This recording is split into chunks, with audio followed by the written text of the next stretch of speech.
پوچھتے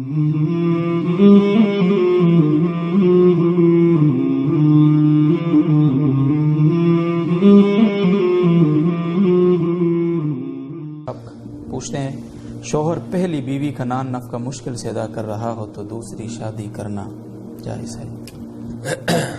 نکاح کے بارے میں نے جو اصول بتایا نا کہ اس میں کمانے کی اتنی طاقت ہو کہ وہ عملی طور پر کما سکتا ہو چاہے حقیقت میں کما نہ بھی رہا ہو. تو اگر کسی کے اندر اتنی عملی طاقت ہے کہ وہ دوسری شادی کے بعد یہ سمجھتا ہے کہ میں کما سکوں گا, دوسری بیوی کے حقوق بھی ادا کروں گا, تو پھر اگر وہ پہلی بیوی کے واجب حق ادا نہیں کر رہا تو دوسری شادی اس کے لیے جائز تو ہوگی, مگر اس کو گناہ اس بات کا ہوگا کہ حقوق ادا کیوں نہیں کر رہا. اگر وہ یہ کہتا ہے کہ میں دوسری شادی کے بعد دونوں کے برابر حقوق ادا کروں گا اور اس کہنے میں وہ سچا ہو, یعنی واقعی اس کی یہ نیت ہو, تو اس کے لیے جائز ہے. مگر عملی طور پر جب وہ پہلی بیوی کے واجب حقوق ادا نہیں کر رہا تو بہرحال اس کو منع کیا جائے گا. منع اس لیے کیا جائے گا کہ ہمیں جو نظر آ رہا ہے وہ تو یہی آ رہا ہے نا کہ عملی طور پر ادا نہیں کر رہا, اس کے دل کی حالت تو ہم نہیں جانتے. تو ظاہری طور پر اس کو بہرحال اس کام سے روکا جائے گا کہ بھئی آپ پہلی کے کیونکہ حقوق واجبہ ادا نہیں کر رہے ہیں تو اس کی کیا دلیل ہے کہ آپ دوسری لا کے اس کے بھی ادا کریں گے اور اس کے بھی ادا کریں گے.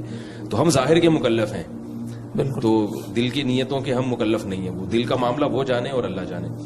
باقی یہ اس میں ایک اہم پوائنٹ کی بات یہ کہ حقوق کے واجبہ ادا نہ کر رہا ہوں. بہت ساری خواتین, سب کی بات نہیں کر رہا, جو اس وقت لائیو سیشن میں بات سن رہی ہیں ان کے علاوہ خواتین کی بات کر رہا ہوں میں, کہ ان کے حقوق واجبہ کی کوئی فہرست ختم ہی نہیں ہوتی.